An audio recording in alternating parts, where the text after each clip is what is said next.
which is great. You know, we've been to a couple national races like Sonoma this year where there's just a lot of caution. So the competition's good up front. I always feel like there's, 4 or 5 cars that can win the race, which makes it super competitive.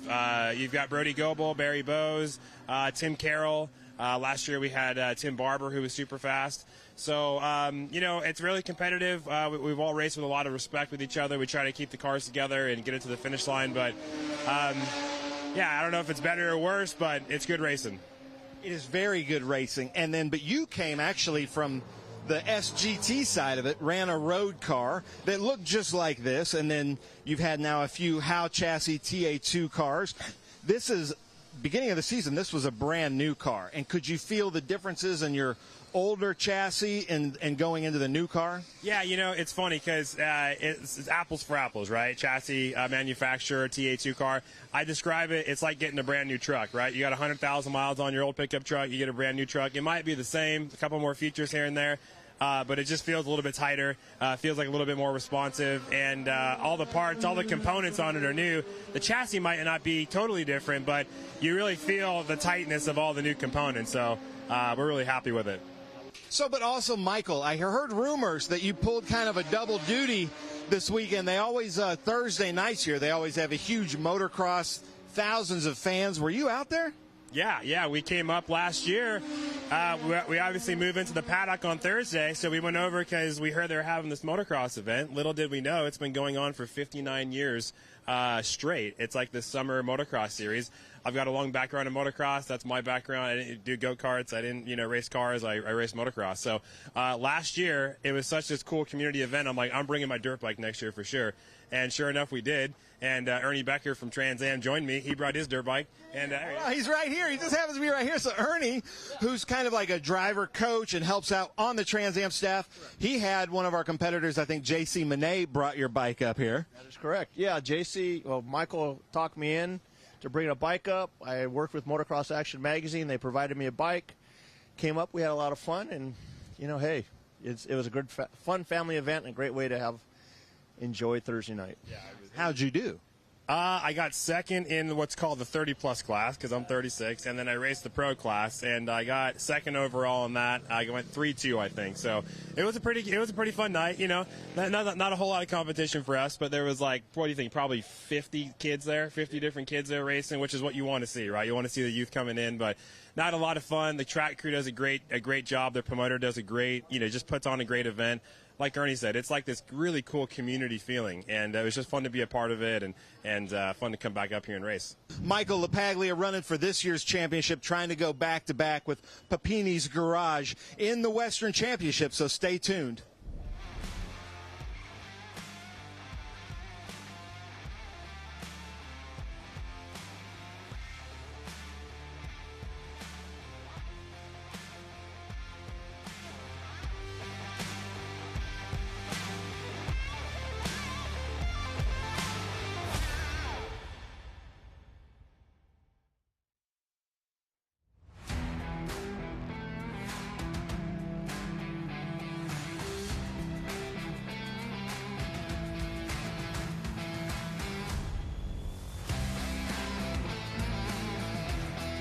Back here at Portland International Raceway, Ralph Shaheen and Ben Sissel with you. Getting ready for our next race of the day with our Sports Car Vintage Racing Association. This is Groups 7, 9, 11, and PSSA. Get a wide variety of race cars in this one, Ben. Yeah, there is. There aren't any Group 7s out there. I'm not sure what happened there, but we've got Jim Davenport in a Group 11 Orica, Ron Fletcher in a Revolution 500 Evo in PS1 and PSSA, Leonard Hinojosa in a Revolution 500 Evo, Graham Wood in an SCCA ENT-FE2, then Bill Shields in a Group 9 March 722, James Webb in a Group 9 Boss Reynard IndyCar, and then Scott Olson in a Group 9 Reynard 92H. So we've got some high downforce, some open wheel, wings and slicks, a little bit of everything here. Those first 3 cars, there's a Group 11 car and then the PSSA cars there.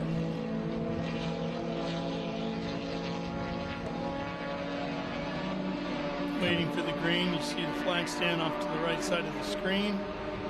Green flag, and we're racing here at Portland.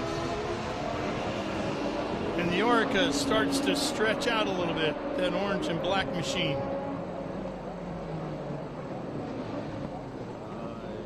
So only 5 cars take the start. This is really Ron Fletcher's only chance for Jim Davenport, because once the tires heat up in that Orica, he should be able to take off from these revolutions. Yeah, you would think. But Ron Fletcher is a very good driver. I'm not sure who that was that just went around. It looks like Wood around Hinojosa. And I believe that James Webb did not make the call in the Reynard IndyCar. I don't see that out there.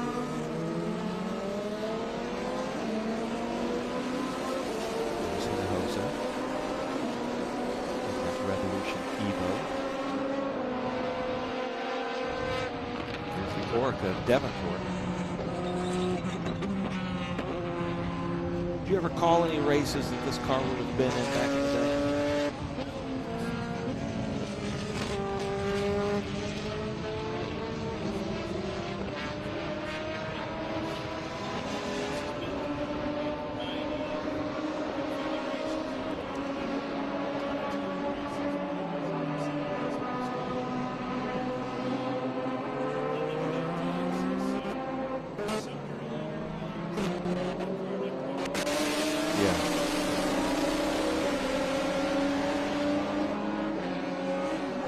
IMSA, quote-unquote, races over the years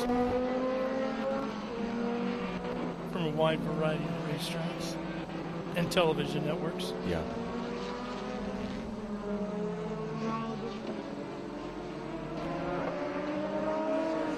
Basically just a reverse airplane.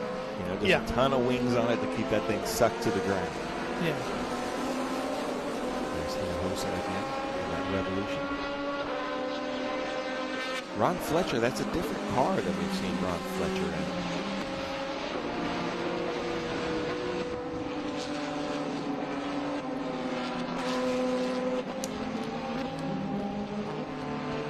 See, on my scoring, it says Ron Fletcher is going to be in a Revolution Evo, but that wing, I was told that the Evos have a flat wing, and he's not running a flat wing on that car.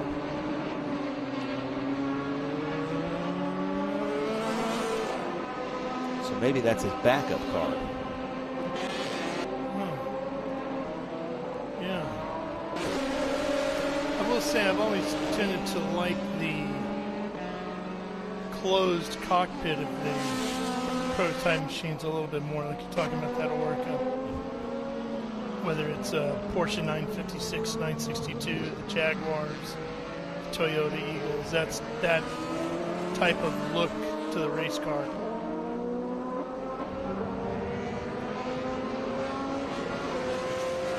They have a pretty good PSSA battle, though. Even though it's just 2 cars, Fletcher and Hinojosa going after it. It looks like Hinojosa is in the Evo, which should have a little bit more power. But Ron Fletcher is very good in these revolutions.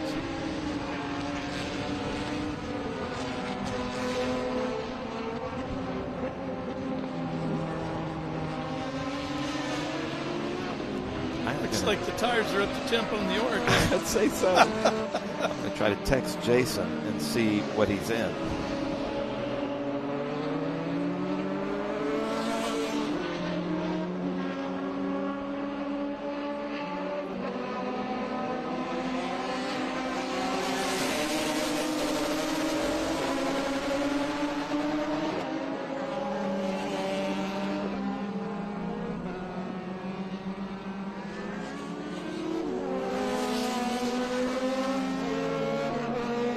Working their way through 4 and 5 through turn 6 here. That's 6. Head down this bend over to turn 7. Really got to slow the car down here. And get back on the power as quick as you can.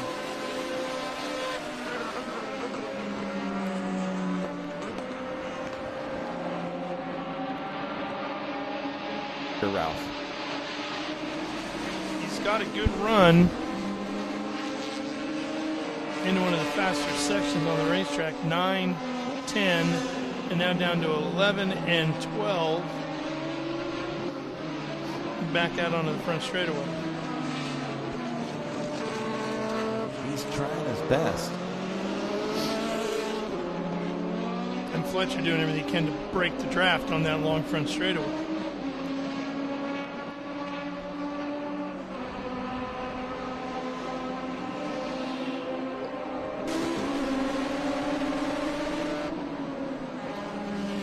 Great vantage points to watch from here at Portland, especially on a clear day. Yeah, because it's so flat. If you find the right spot, you can see usually, like over here, 3, 4, 5 corners. Yeah, you can probably see 60% of the track over there. Yeah. And then you can see Mount Hood, Mount St. Helens, a bunch of really cool scenery from the track.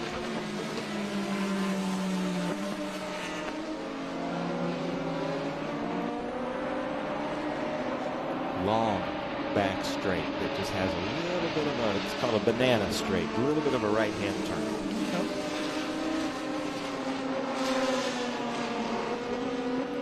That section through 9 and 10 there really tests your bravery. Yeah.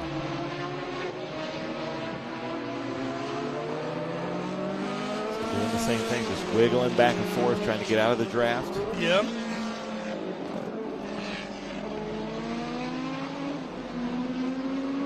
You been up to Mount St. Helens? I have, yeah. It's I've not been up interesting to to go the top. see what's missing. Yeah, but it is really cool.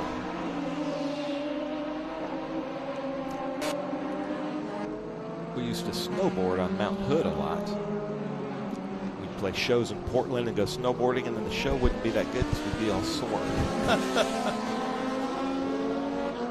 So there's Ron Fletcher out front of Hinojosa. It's been like this basically from the start, but that's the best race out there. Then we've got Woods and Shields. There's Woods. Wood is in a SCCA ENTFE2. Is that SCCA Entertainment? What is that? Not sure. And Shields is in a March 722. Beautiful car.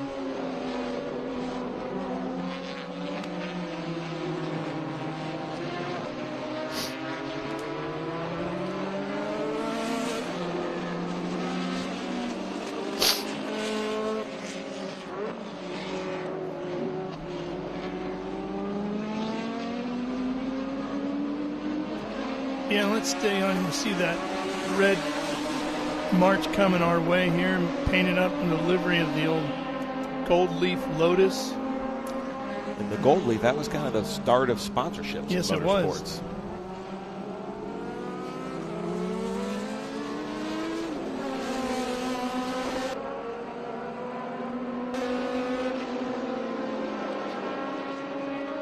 I actually think that I like the gold leaf more than the John Player Special. I know you're a big John Player Special, but I just kind of like the red, white, and gold. I don't know. Just the history of it, of like, you know, Graham Chapman's just kind of genius of like, oh, we can put some brands on here and help pay for the racing. I do like the John Player Special, but I don't know. I just kind of like that a little. Great. There was something special about the black and gold of the John Player color scheme.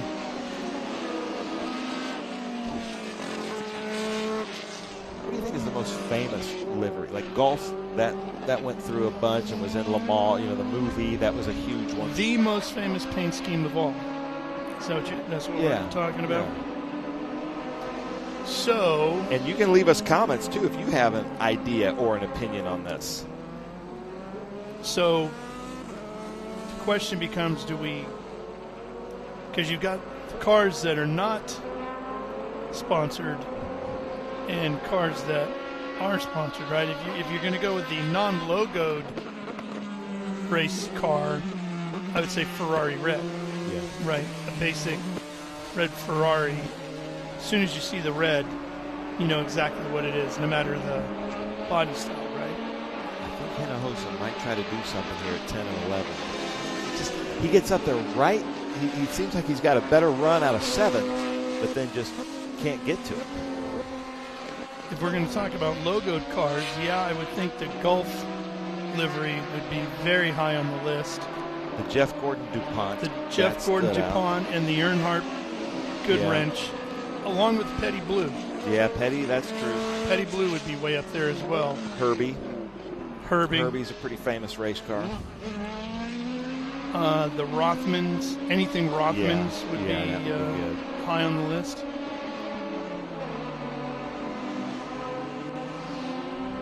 Cole Trickle here, maybe. The Hardee's car and the City Chevrolet car. That's right. So here it is. Watch this. Hinojosa, the second car, gets a great run out of 7, and they disappear out of our camera shot, looking like he's going to take him, and then he just somehow falls back. Now that looks like a fun car. Sure does. That car rotates really well. Okay, so there's Fletcher. So really needs to set himself up coming out of this corner, corner 12, to try to run through down the straightaway.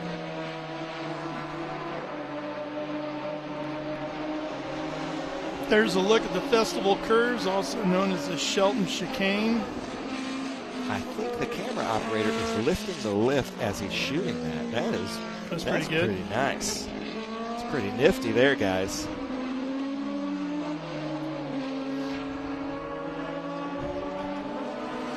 There's the Orica up front. Now, when I think of Chris Dyson, who we see most every weekend, I think of him in an open top. The BMW. Like that. Yeah. Or I think it was a Riley and Scott. They had the Riley and Scott. Yeah. I don't really have an opinion on the open cockpit or the closed cockpit. I think I kind of like both of them. I mean, I like the open cockpit when you're talking about an open wheel car, and I like an open cockpit on things like Can-Am. And I don't mind it on the prototypes. You know, so look in, still not going to go.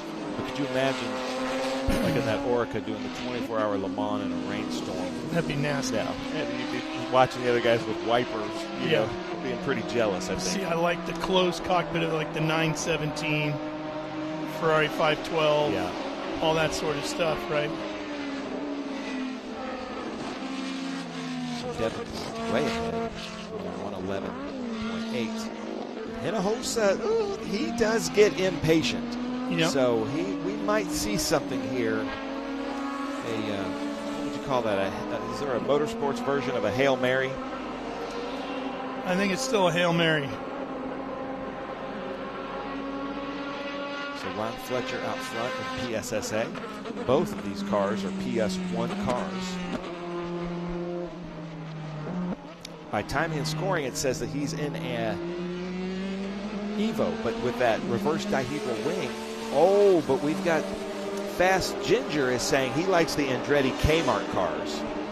And then he also says that just the Lotus British Racing green and yellow. That is pretty good. Yeah, absolutely. Well, anything to do with Mario is a big fan. I'm a big fan. So, yeah, those Kmart cars look good. But I think I would take one of his STP cars over that. Like, I don't know, the Bronner Hawk. I always 69 Indy winner. The Marlboro of Penske back in the day. Yeah, that was cool. Yeah, that was a great look too, right? And became so popular, especially in F1, that they could take the logos off and just leave the paint scheme on, and you still knew what it was.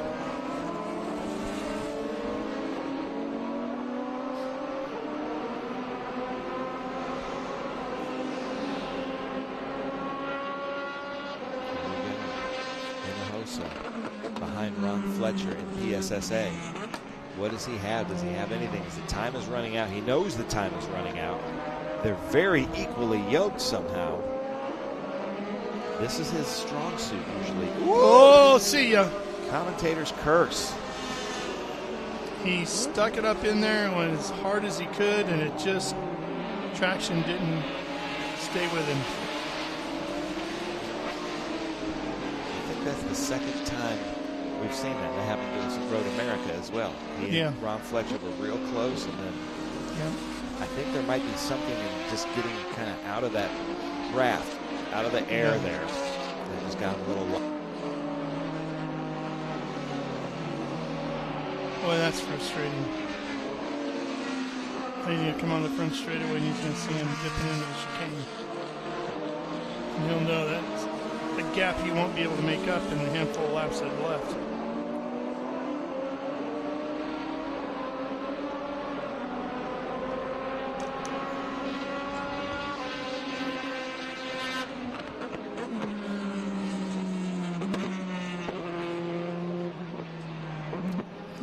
Hoosier just pushing now.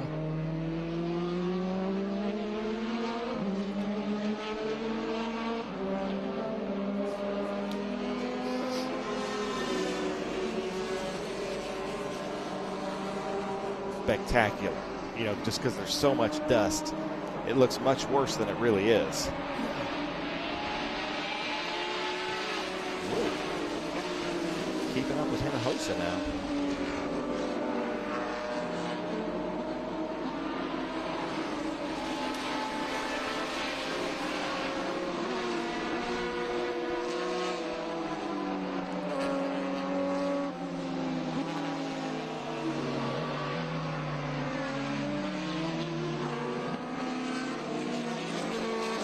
I think the modern Red Bull, they've kind of stayed with the same livery, and now that's just kind of their thing. Yeah, well, and winning, what, 7 championships almost? How many is it?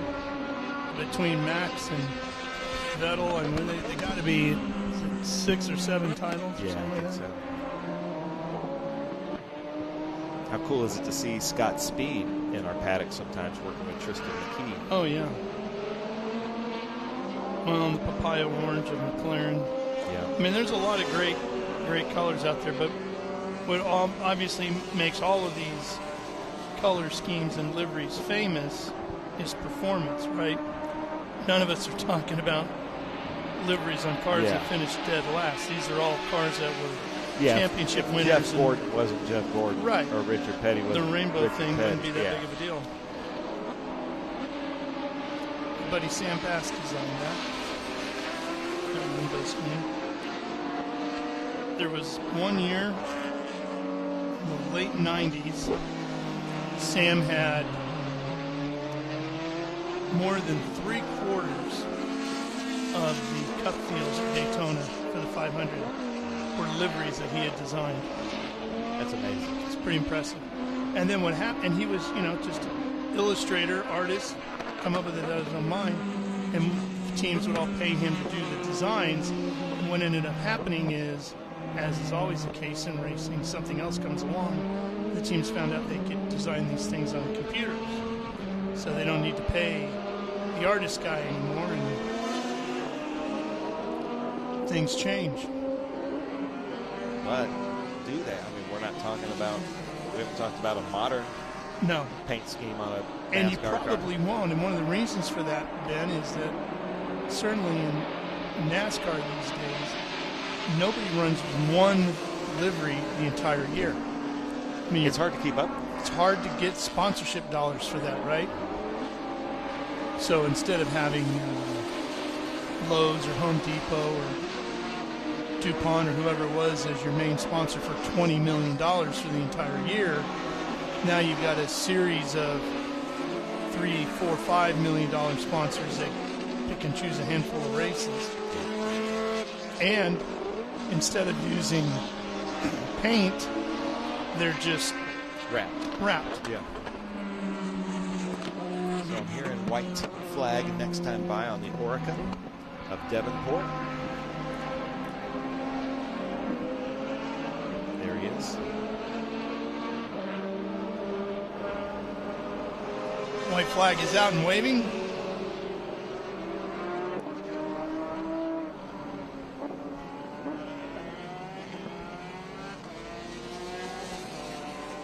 I can't imagine racing here and not doing that chicane. You must be, everybody, flying, no matter what car you're in, you're at your top speed going into that break.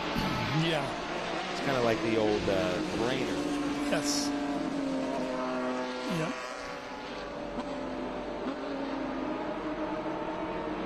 Scary, scary sports. Okay, so here's where we get to. So see this number 6 here, Shields. If the Orca doesn't pass him before the start-finish line, he gets an extra lap. But Yeah. It looks like he sees it and he's letting him pass. Okay. That'll be that.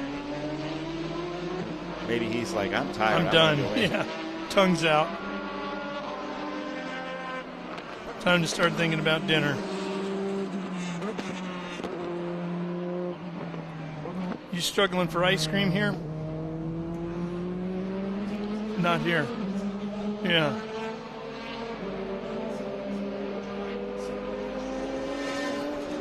Checker flag, yep. Oh. We did have strawberry shortcake, which was pretty outstanding. That was the weekend cheat. Oh, and our march is slowing, and stopping. Which means we're going to be a minute before we get the next race going because you're going to have to get that car. Those cars are not easy to pick up. No. So there's Hinojosa. Fletcher's about to take the checkered flag. Here come the 2 cars. Hinojosa coming down into 10, 11, 12. So it's a hard left at really high speeds, then a hard right, and then a decreasing radius turn. Just basically designed to throw the cars off balance. But Fletcher takes the checkered flag.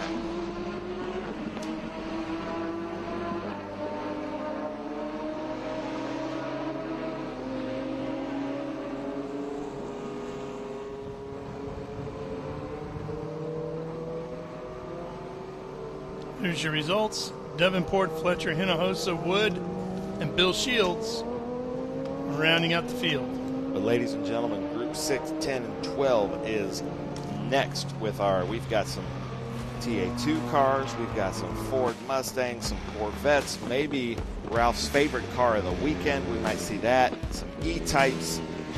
We've got some really cool cars coming up next. Group 6, 10, and 12 with SVRA, so stay tuned for that.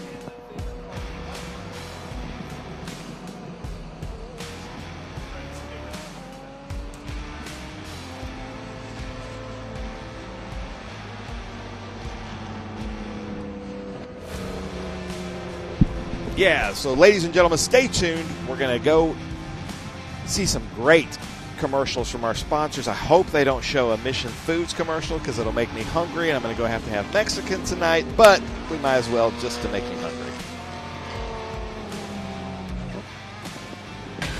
Rev up and get ready for race day with Mission Foods. The world's best racers and tastiest products come together to make every race delicious. Fully loaded tacos, fast wraps, piled high nachos. Whatever you crave, Mission will help you be race ready with easy-to-make recipes that will take your race day to the finish line.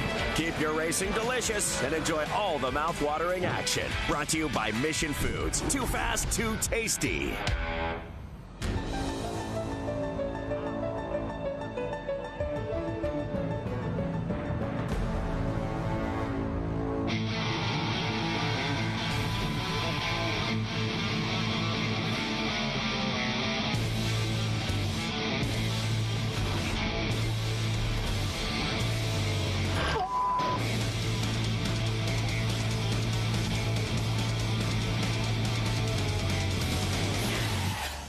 Okay, so pretend this is your race car. It's on the trailer, and you have an accident. Ouch! At least your truck's insurance will pay for another one? Yeah, not so fast. Standard insurance won't replace your race car, whether it's in the trailer, in the paddock, in the garage, or the repair shop. But at Hagerty, we can protect it for what it's really worth anytime it's off the track. No matter what or where you race, offer less than a set of race tires. Hagerty, let's drive together. What does it mean to be built with Summit? It means you're hitting the autocross, drag strip, road course, trail, dirt, or open road with confidence.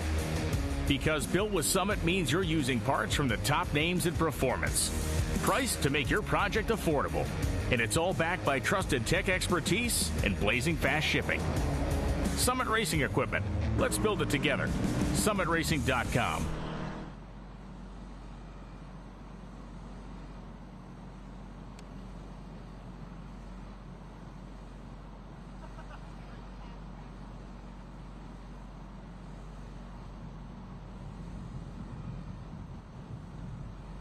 right, so Ben Sissel here, the Portland Speed Tour. This is such a fun event, but we're going to talk about the Trans Am Western Championship, and I thought no better person than somebody who competed in the National Championship at every race last year, every event here in the Western Championship. So, Barry, explain the Western Championship to anybody out there that may not be familiar. Yeah, so the Western Championship, as was explained to me before I got into it, was that it was a little bit more grassroots, right? People were showing up sometimes with their car on a trailer, right? Not necessarily the full professional support. These were incredibly good drivers, but maybe just didn't have the funding to run the National Series. And so the West Coast Series was a place where they could go and be very, very competitive, right? With perhaps maybe some hand-me-down equipment. I decided I was going to run in the West Coast Championship for extra time in the car, right? And I got here, and I wasn't sure how people were going to react to, the National Championship guys showing up in the Western Championship. Everybody welcomed me with open arms. They said, you know what? We'd like to really know, how do we stack up against the national guys? We know where you're at in the National Championship. Let's see how you do here. This is going to be fun. And what I found out is there are some incredibly good drivers here with some incredibly good prepared cars. Right, these are fantastic race car drivers. Most of them are over on the West Coast just because their schedule and their work doesn't allow them to do the whole National Series. But what I came over is I found a whole lot of competition on some really, really cool, iconic tracks in the West Coast. It's been growth for me, and getting to know the guys here. Right, everybody is friendly. They're excited I'm here. I'm excited they're here. And I love the fact that Trans Am has the opportunity, for people on the West Coast to have a full championship and make it work. Yeah, and I love the camaraderie here with the Western Championship, but then also the seat time. So I know you're working with Scott, your instructor at all the events, but the seat time that you've gotten is what's putting you qualifying third at Mid-Ohio, and you are really moving up, and I've seen Barry Bowes just get so much better year after year, and I think a lot of that would just be attributed to just more and more seat time. A lot of that is seat time. My team is incredibly important too, right? Tristan McKee and I get along really well together. We push each other. Funny to say when he's so much better than I am, right? But still, we push each other and we get better together. But the seat time is big. And in the Western Championship, a lot of these races are double headers. It's less expensive to do more races when you come do 2 races in a weekend. And when we're going to come over here, that's also true. So I really love. Now, last year, I had hopes for winning the Western Championship. And then on a Saturday at Sonoma, I had to blow up, put the car on the wall, and I had to miss a Saturday and Sunday race. That's the disadvantage of a doubleheader, right? But you get a lot more racing time, and I really love that about the West Coast Championship, right? If I could do a few races, I'd do the West Coast races because you're going to get a lot more quality race time here. Love that. Well, Barry Bowes currently second in points in our Western Championship in the Cube 3 TA2 Series. Thank you so much for filling us in on the Western Championship.